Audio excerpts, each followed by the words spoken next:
नमस्कार साथियों, T for teacher के यूट्यूब चैनल पर आप सभी का हार्दिक स्वागत है। आज के इस वीडियो में हम गणित के 10 ऑब्जेक्टिव क्वेश्चंस कॉल कर रहे हैं और ये इसका तीसरा पार्ट है। तो चलिए आज के इस वीडियो को शुरू करते हैं।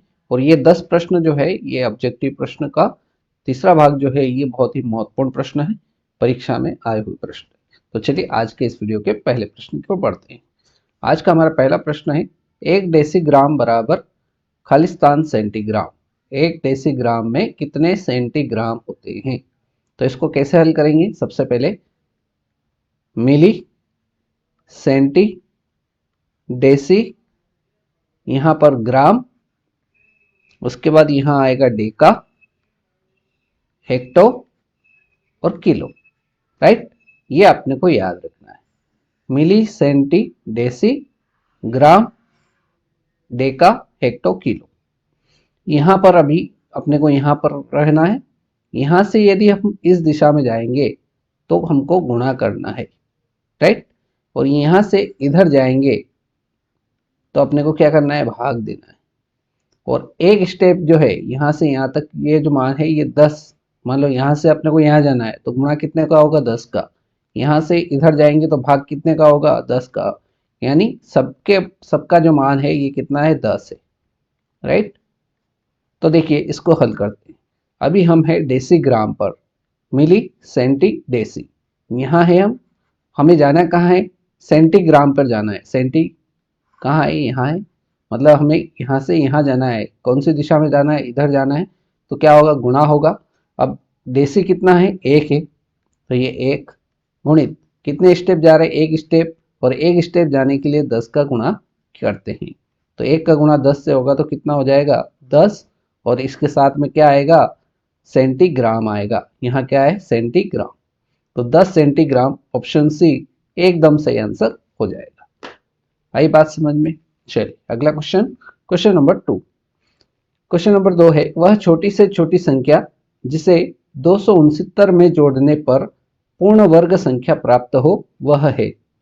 तो हमें दे रखा है 269 में वह छोटी से छोटी संख्या जोड़ना है जो जोड़ने पर पूर्ण वर्ग संख्या प्राप्त हो जाए। तो देखिए ऑप्शन ए को करके देखते हैं। ऑप्शन ए में हमें दे रखा है 269 में यदि हम 16 जोड़ेंगे तो 16 जोड़ने पर कितना आएगा? ये आ जाएगा आपका 285। 285 क्या किसी संख्या का वर्ग होता है क्या? नहीं होता है। मतलब ए वाला ऑप्शन तो आपका कैंसिल हो गया। बी वाला रख के देखते हैं। हमें संख्या दे रखी है 269, इसमें यदि हम 31 जोड़ेंगे तो 269 में 31 जोड़ेंगे तो ये कितना आ जाएगा? 300 आ जाएगा। 300 किसी संख्या का वर्ग होता है क्या? नहीं होता है। तीसरा वाला ऑप्शन सी वाला चेक करते हैं। 269 में यदि हम 7 जोड़ेंगे तो कितना आ जाएगा? ये आ जाएगा 276। 276 क्या किसी संख्या का वर्ग होता है क्या? नहीं होता है। अगला ऑप्शन चेक करने की आवश्यकता नहीं, जब तीनों ही गलत हो गए तो चौथा वाला तो सही होगा ही सही, लेकिन अपन करके देखते हैं। 269 में यदि हम 20 जोड़ेंगे तो कितना आ जाएगा? ये 9, 6 और 2 8, और ये 2। 289 क्या किसी संख्या का वर्ग होता है?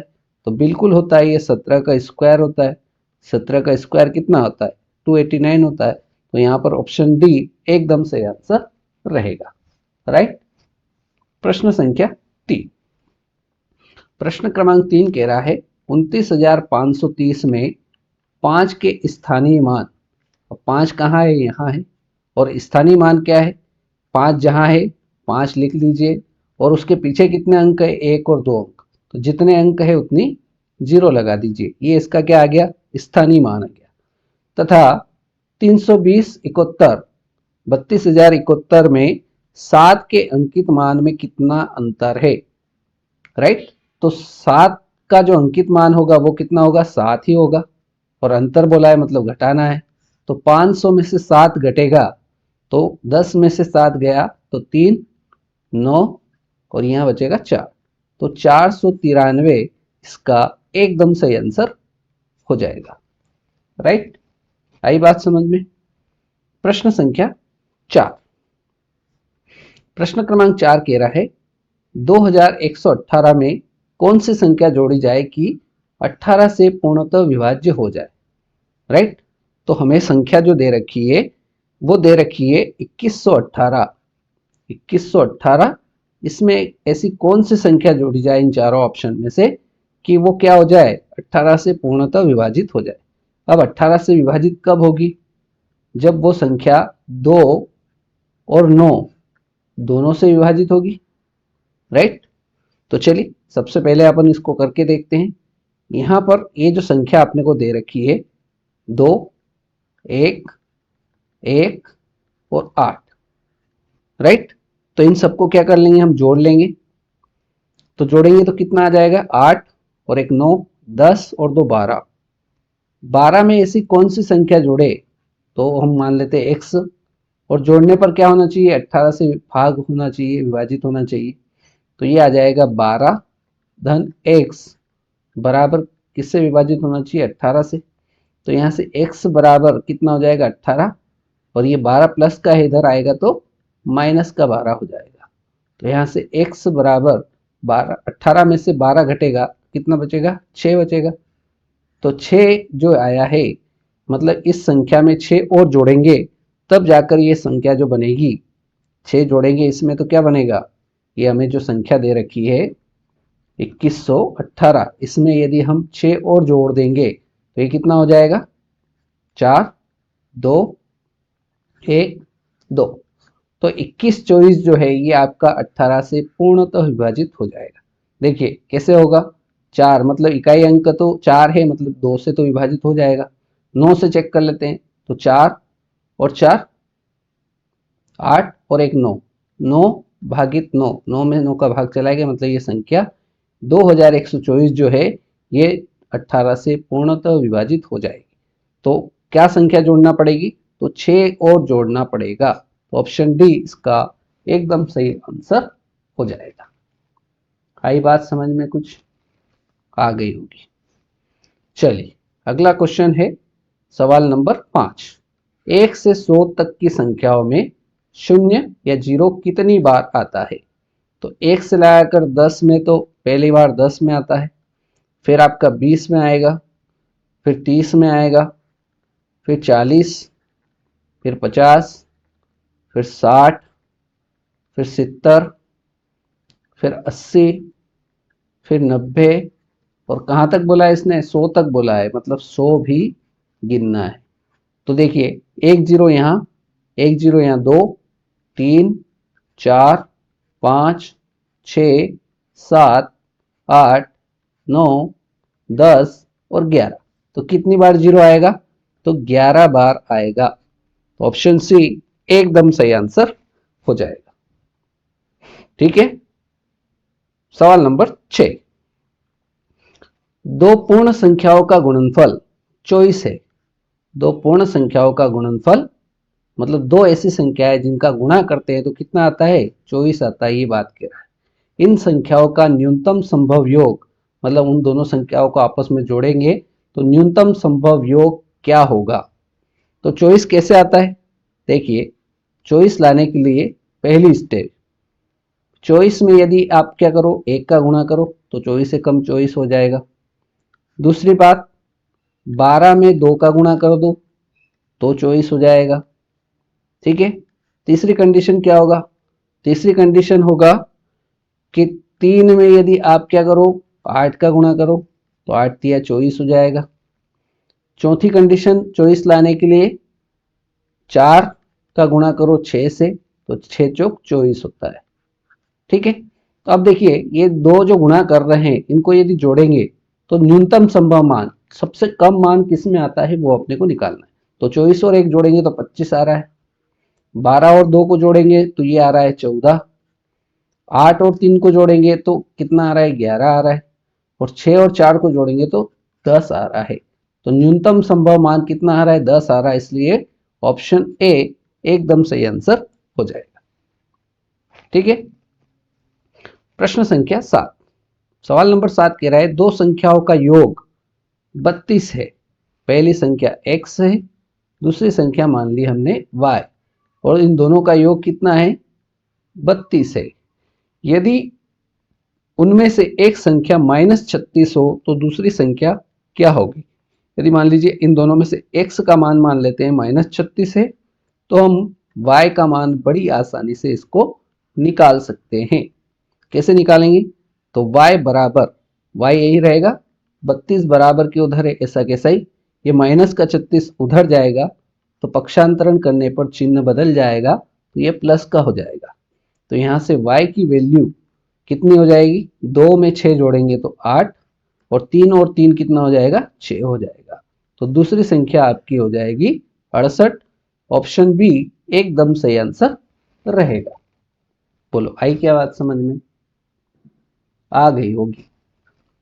और बात अगर समझ में आ गई हो तो वीडियो को लाइक अवश्य कर दीजिए, ताकि मेरे को इस प्रकार का वीडियो आपके लिए जो मैं बनाता हूँ उसके लिए मुझे मोटिवेशन मिले, ताकि मैं और ऊर्जा से आपके लिए प्रश्न निकाल कर आपको पढ़ाऊं। चलिए सवाल नंबर 8। 4 अंकों की सबसे बड़ी पूर्ण वर्ग संख्या है। 4 अंकों की सबसे बड़ी पूर्ण वर्ग संख्या है। तो देखिए 4 अंकों की पूर्ण वर्ग संख्या कब बनेगी, जब कोई 2 अंकों की सबसे बड़ी संख्या हम ले लेते हैं। तो 2 अंकों की सबसे बड़ी संख्या है 99। यदि हम 99 में 99 का गुणा करेंगे, मतलब 99 का मल्टीप्लाई करेंगे 99 से, तो कितना आएगा, ये आ जाएगा 9 9 81, एक हासिल आया 8, 9, तो ये आ जाएगा आपका 9801, राइट। तो 4 अंकों की सबसे बड़ी पूर्ण वर्ग संख्या कौन सी हो जाएगी, 9801। ऑप्शन बी एकदम सही आंसर हो जाएगा, राइट। सवाल नंबर 9। 3488 को 12 से भाग करने पर प्राप्त शेषफल और 3478 को 11 से भाग करने पर प्राप्त शेषफल में अंतर है। तो सबसे पहला काम क्या करना है, हमें पहला काम करना है 3488 को भाग देना है 12 से। भाग देंगे तो कितनी बार जाएगा, 12 दूना 24, 34 में से 24 गया, कितना बचा, 10 बचा। तो ऊपर से एक संख्या और उतार लेंगे, 108 हो गया। कितनी बार जाएगा, बार नमा की 108, 108 में से 108 घट गया तो शेषफल कितना बचेगा, केवल 8 शेषफल बचेगा। तो यहाँ कितना शेषफल बचा, 8 शेषफल बचा। इस शेषफल से अपने को काम है। दूसरी बात इसने कही है 2478 को 11 से भाग देंगे। अगला भाग देना है 2478 को 11 से, तो 11 दूना 22, 2 बचा, भाग नहीं जाएगा, ऊपर से एक अंक और उतारेंगे, फिर से भाग जाएगा, कितनी बार, 11 दूना 22, 27 में से 22 घटेगा, कितना बचेगा, 5 बचेगा, ऊपर से 8 उतरेगा, 11 पंजे 55, 58 में से 55 गया, कितना बचेगा, शेषफल आया 3। अब ये कह रहा है प्राप्त शेषफल में अंतर है, मतलब यहाँ शेषफल आया था, अंतर बराबर क्या हो जाएगा, यहाँ शेषफल आया था 8 और यहाँ शेषफल आया 3, दोनों का अंतर पूछा था, तो 8 में से 3 गया, कितना बचेगा, 5। कौन सा ऑप्शन सही हो रहा है, ऑप्शन ए एकदम सही आंसर हो जाएगा, राइट। अब आज के इस वीडियो का अंतिम प्रश्न, प्रश्न संख्या 10। प्रश्न क्रमांक 10 है 1 गुणित 2 गुणित 3 गुणित ऐसे करते करते कहाँ तक जाना है, 9 तक गुणा करना है, और ऐसा करने पर 2 का प्रयोग कितनी बार हुआ है। इसको पूरा लिख देता हूं मैं, 1 गुणित 2 गुणित 3 गुणित 4 गुणित 5 गुणित 6 गुणित 7 गुणित 8 गुणित 9, और ये पूछा है कि इसमें टोटल 2 कितनी बार आएगा। तो देखिए 1 2 तो यहाँ आया है, इसको क्या 2 के रूप में तोड़ा जा सकता है, नहीं तोड़ सकते। इसको तोड़ सकते हैं, 2 एकम 2, 2 दूनी 4, मतलब एक बार तो यहाँ आया है। इसको क्या 2 के रूप में तोड़ सकते हैं, नहीं तोड़ सकते हैं। 6 के 2 गुणनखंड करेंगे, 1 2 आ जाएगा यहाँ पर और 1 3 आ जाएगा। 8 के गुणनखंड करेंगे तो 8 2 गुणित 2 गुणित 2, राइट। तो 2 का क्यूब जो होता है ये 8 होता है, और 3 में ये इसमें भी 2 नहीं आएगा, तो टोटल 2 कितने आए, 1, 2, 3, 4, 5, 6 और 7। तो 1 से लगाकर 9 तक का यदि गुणा करेंगे तो उसमें 2 कितनी बार आएगा? 7 बार आएगा। ऑप्शन डी एकदम सही आंसर हो जाएगा। ठीक है, तो इस प्रकार से आज के इस वीडियो में हमने गणित के 10 ऑब्जेक्टिव क्वेश्चंस सॉल्व किया। उम्मीद करता हूं वीडियो आपको अच्छा लगा होगा। तो आपने अभी तक वीडियो को लाइक भी कर दिया होगा और अपने प्यारे प्यारे साथियों को शेयर भी कर दिया होगा। और चैनल पर नए हो तो चैनल को सब्सक्राइब करके आगे जो घंटी वाला बटन है उसको भी दबा दो, ताकि इस प्रकार के जब वीडियो डाले तो उसका नोटिफिकेशन आपको मिल जाए। तो आज के इस वीडियो में इतना ही। अगले वीडियो में मिलेंगे ऐसे नए प्रश्नों के साथ। तब तक के लिए जय हिंद, जय भारत।